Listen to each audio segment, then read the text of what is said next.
All right, Shannon, thank you. We've all heard of the cloud, but most of us really don't know what it is or how it works. Nude photos of Hollywood starlets were posted online, whereas hackers broke through the cloud and gained access to the pics and put them out there for everyone to see. Robert Siciliano is a McAfee online security expert. He joins us live at our Beacon Hill studio this morning. Robert, great to see you again. Good morning. Explain what the cloud is, if you would.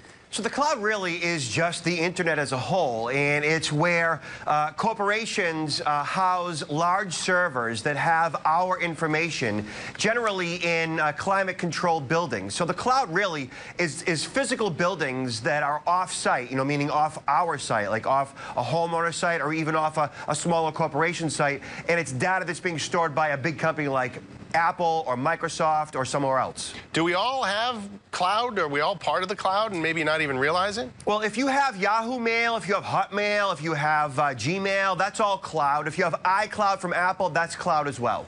So what about reports we're hearing this morning that the Find My iPhone app may have been what left these stars vulnerable and had those pictures exposed?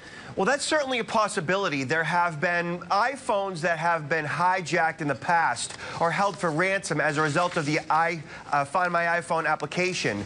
That could be a possibility as how these celebrities' photos have been compromised. Whether or not iCloud itself has been hacked, meaning penetrated, is debatable. That would mean that the firewalls, essentially, or the security of iCloud was compromised, and honestly, that's very doubtful.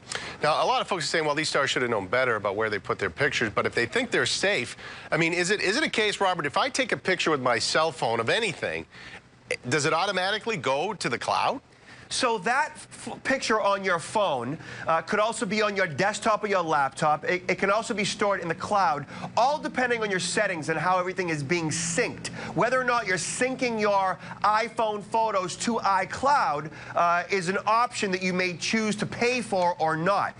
And honestly, all of the devices, whether it's a laptop or a desktop, your iPhone itself or iCloud, are all vulnerable depending on the security of your devices and the passwords you may or may not have set up. So if I take a picture with a regular camera, let's say, and then I put it on my home computer or my laptop, it could be going to the cloud as well. So anything you put up there could be going to the cloud if you are using it.